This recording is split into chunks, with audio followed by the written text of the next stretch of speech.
In Chapter 14, we're going to discuss plans that are similar to 401ks. If you work for a for-profit organization, there's a good chance you're going to have a 401k provided to you.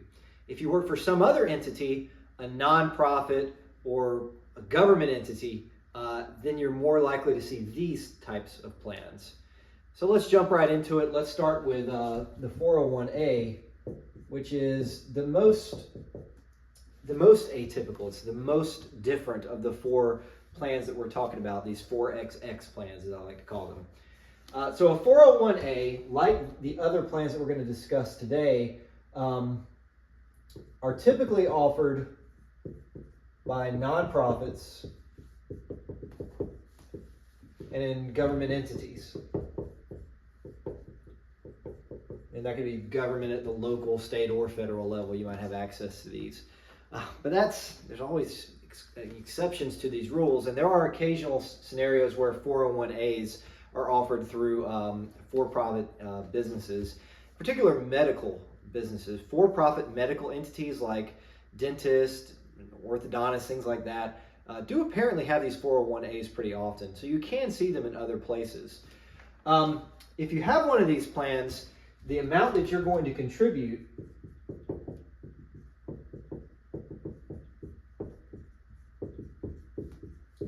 is usually a fixed percentage of your salary.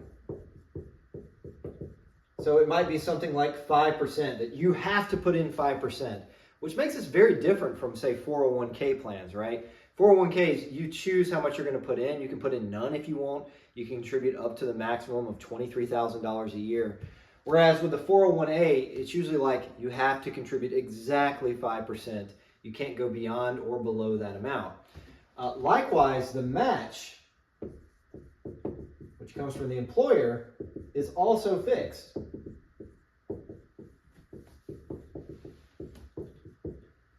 And this is part of what separates the 401a from the other plans. As far as I know, if you're an employer that offers a 401a, a match must be included. It's mandatory. And that's what separates it from the other plans in the rule books. So just as an example, I'm a professor at a university in Georgia. We have a 401a as an option to us. When we first get hired, we can choose whether we go 401a or we can select a pension plan. If you select the 401a, the employee contribution is a fixed 6%, and the match is a fixed 9.24%, which is a very nice plan, very lucrative, right? And indeed, a lot of people have heard that government entities are more likely to provide really good benefits. That still is pretty much the case. If you work for local, state, or federal government, you can anticipate that you're going to get some good benefits, and included in that would be things like really good matches. All right, so that's the 401a match at with my employment, but if you get a job that offers a 401a, it could look very different from that. There is a maximum contribution, but it's not relevant unless your income is really high. In the textbook, freefinancebook.com, chapter 14, I explain more about this, but the maximum contribution is very high, and since you can't choose how much you're putting into it, it's very, very unlikely you're hitting that maximum contribution amount. You would have to have an extremely high salary and a very lucrative 401a plan. So you don't really need to worry about that. As far as I know, these are always traditional in nature. I've said as far as I know a couple of times now. It's hard to find information about these plans. So I've done my best trying to learn about it, but there's not many resources out there. So as far as I can tell, these are always traditional in nature. I don't think there's a Roth 401a. If it does exist, I was not able to find it. And that's bad news, right? Because you'd prefer to have the flexibility of traditional versus Roth.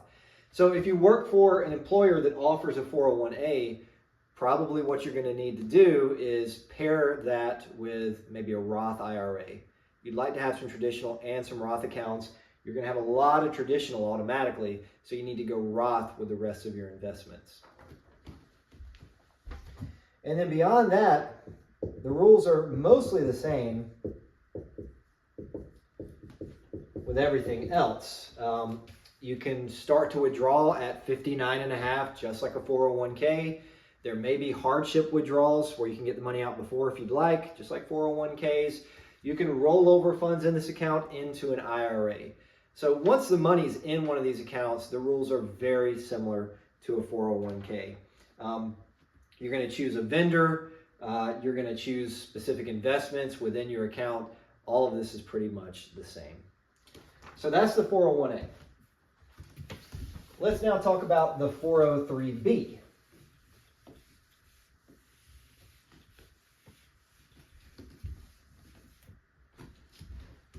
So the 403b, we don't really have to discuss this very long at all. This is practically identical to the 401k. Pretty much all the rules, okay? So 59.5 is withdrawal, the age where you can start to withdraw penalty free. It's traditional or Roth, contribution limit of $23,000 in 2024. All of that is the same. The only difference is who has eligibility to them. 403b, as I've said, is mostly eligible to people who are working for the government or a nonprofit. You could get a match with one of these. It is less likely to get a match in a 403b than it is in a 401k. But really, in your head, if you're trying to prepare for life or you're trying to prepare for an exam, just think 401ks and 403bs are exactly the same, except for who has eligibility for them. Okay? So not much to learn there. But the last one, the 457b, we have a lot to talk about with the 457b because it provides one very unique and very beneficial benefit to us. So 457b is like a 403b, it's like a 401k, but it's got a couple of specific features that we need to discuss. Okay, so a lot of the rules are the same, but there's one, I'll go ahead and hit you with the one real big benefit of a 457b, and that is that you can withdraw contributions at any age once you've left your job.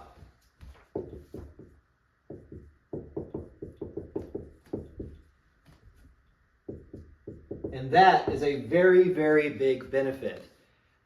In particular, if you're the type of person who thinks you might retire early, like retire at age 50, that makes this plan a very, very valuable one for you. It fits in very well with your planning that you need to do. We'll touch base on that here again in just a second and explore that in greater detail. But for now, let's continue with our general discussion about the basics of this plan. If you stay with your job,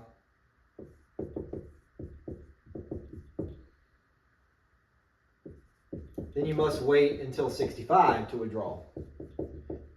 I don't see that as a big negative consequence of choosing a 457b plan. My mentality is if I'm still working, I probably don't need to withdraw from my retirement accounts anyway. So if I'm 63 and still working, I don't know if I so much care that I can't access the funds in my 457b. Nonetheless, that is a rule. Why is it a rule? I don't know. Why is it different from the other plans?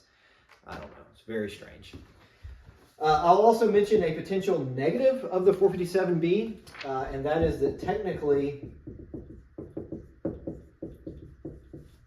your employer owns it until you take the money out, which makes it different from all of the other plans that we've discussed. 401ks, 401as, 403bs, and IRAs. All of those accounts, those are completely your accounts forever and always. But the 457b plan technically is your employer's plan until you access it. So let's say I've got $200,000 in my 457b and I'm still working. Technically that $200,000, my employer actually owns it. And it's not mine until I take the money out of it. Now, does that matter? From what I can tell, it's very, very unlikely to matter. I work for the state of Georgia, and in this case, I think it's very unlikely that this is a concern. I just don't foresee any scenario where I lose this money.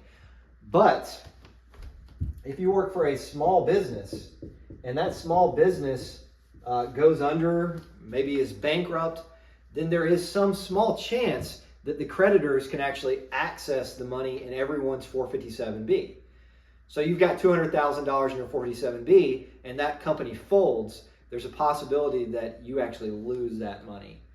Now, I researched this online a good bit because I have a lot of money in my 457B and I couldn't find a single example of that ever happening. But nonetheless, it is potential, that's a potential viable thing that could happen in these accounts. So again, working for the state of Georgia, I'm not too worried because the state of Georgia, it's probably not going to go bankrupt. And if it does, state employees would probably still be protected. But if you work for a small startup, I guess it is possible that you lose that money. So what I would say in terms of using this information is you probably don't want to have, just all of your money in a 457B. That's too risky. Make sure you have some money allocated to other accounts as well. So that is a major potential downside, but probably not one that you need to worry about. So otherwise, 457B, very similar to 401k. You can choose traditional or Roth. There could be a match, but typically not. But let's talk about that unique feature again, that you can access funds in your accounts as soon as you leave your job. Why would that be valuable? Well, one reason it would be valuable is it provides a safety net. If we think of reasons why you could have disaster in your life, like financial disasters, could be that you have a very bad medical problem. It could be that you suffer some sort of catastrophe like, your house is destroyed by a tornado, or it could be that you lose your job. And this protects against that third one, losing your job. If you lose your job for whatever reason, the money in your 457B becomes immediately available to you. And that is unique to the 457B. Plans like 401ks, 403Bs, generally you can't get that money out until you are 59 and a half, unless you want to pay that steep penalty. Okay? So one big benefit of the 457B is it provides an emergency fund of sorts. It protects you against losing your job. And then secondly, it provides a great benefit for early retirement. I'm planning to retire a little bit early. I'm shooting for 52. Who knows if I actually will retire at that age. But because I'm planning on retiring at 52, that makes the 457B a really good plan for me. And in particular, it makes the traditional version of a 457B very valuable for me. So I'm going to make note of this right here. A traditional 457B in particular is of great use in a financial plan. So for example, imagine you lose your job. Well, if you lose your job, your income goes down to zero. And if you have $0 in income, you would like to earn some income to intentionally pay taxes when your tax rate is very low. That will only work if you're using a traditional account. Okay, so while you're working, you're avoiding taxes, and then you lose your job and your income goes to zero, you now intentionally earn some income to pay that very low tax rate. The same is true with early retirement. Let's just throw in some numbers here. Let's say while you're working, you're making, I don't know, $100,000 a year.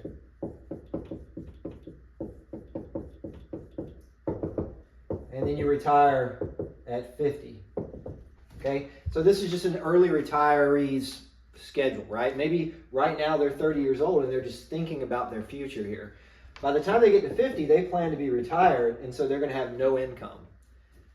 No income is bad from a tax planning standpoint because when you have no income, you have the potential to earn income at the lowest possible tax rate. So you always want to earn income when you can, okay?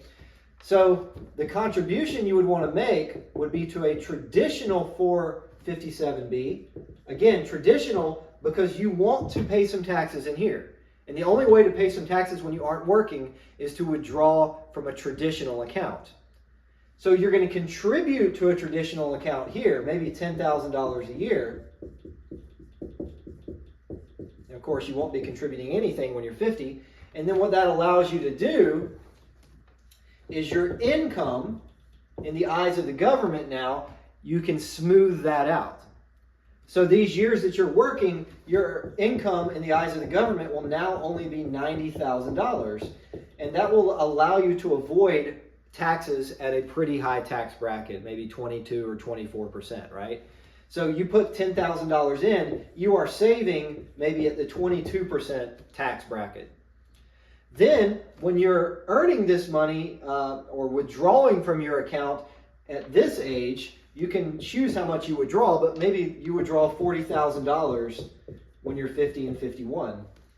By doing that now, you're intentionally choosing to pay a 10 and 12% tax rate on that money.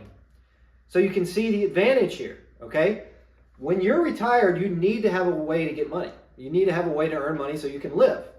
457B would allow you to do that, okay? Secondly, you can do it in a very tax-efficient way. You contribute to the 457B when you're working, and then you withdraw from that 457B when you're retired. In doing so, you avoid the 22% tax bracket and then pay the 10 or 12% tax bracket, which is going to save you thousands of dollars in money, okay? Now, what makes this so advantageous to the 457B? Couldn't you do this with a 401k or whatever? Not really. Because remember, with a 401k, traditional IRA, traditional 403B, those accounts, you have to wait until you're 59 and a half, generally, to take that money out. So the 457B allows you to take the money out at any age. You could retire at 45 and immediately start withdrawing from that account. And again, students sometimes have trouble with this. It's the traditional version of this that makes it so advantageous. Just to show you why, imagine instead you used a Roth account, okay? If you used a Roth account, these contributions would not impact your taxable income at all, okay? If you put $10,000 in Roth accounts, you would still have $100,000 in taxable income to consider, right? So you put in $10,000, it goes into a Roth 457B, but it wouldn't affect your taxes at all. And then in the future, when you withdraw from that account, you would be withdrawing from a Roth account, so you wouldn't face any taxes at all. So you wouldn't have any income here to report. So why would that be stupid? Well, now you're paying, all of your income here is being taxed, including at the 22% tax rate. And then here, you're not paying any taxes when your tax rate would be at the absolute lowest. So for people who have a 457B, it usually makes sense to go traditional with that account. All right? As a final note, these accounts, these 401As, 403Bs, 457Bs, it is possible that you could have all three of them at your disposal simultaneously, okay? So if you have a 401k, that's going to be the only one of these types of accounts that you're going to have. But it's possible you could have 2 or even 3 of these. In fact, my wife, who chose the 401A plan when she joined Georgia College, she does have all 3, okay? So let's just say she made $100,000 a year for this example. If that was the case, her 401A, she would be contributing $6,000 because it is a flat 6% for her. For you, it could be any flat amount, all right? So she could put $6,000 in there. In fact, she has to. The 403B, she could put as much as $23,000 in that account. And the 457B, she also could put $23,000 in it because it has that same maximum contribution limit. So if you are the type of person who wants to really be dramatically saving towards retirement when you're working, it's often great to be a governmental employee because you get multiple accounts to choose from. So obviously, we're not able to maximize or max out all of these different buckets every year, these 3 options that she has. But it'd be nice to be able to do it if you could. And indeed, there might be certain points in your life when you can. For example, we sold a house one time and we cleared like $100,000 in extra money from it. So we had $100,000 in cash. A lot of people would just spend that $100,000 or invest $100,000. But what we did was we took that $100,000, we lived off of it, and then for her accounts here, we just put every single dollar of her paycheck into these accounts. And I also have these two accounts. So combined, we have a tremendous amount of potential savings. So if you really want to retire early and get a lot of money into tax shelters, oftentimes the best way to do it is to work for a government employer so that you have 2 or even 3 of these plans. Hope that makes sense. That gets us through chapter 14. I'll catch you in chapter 15.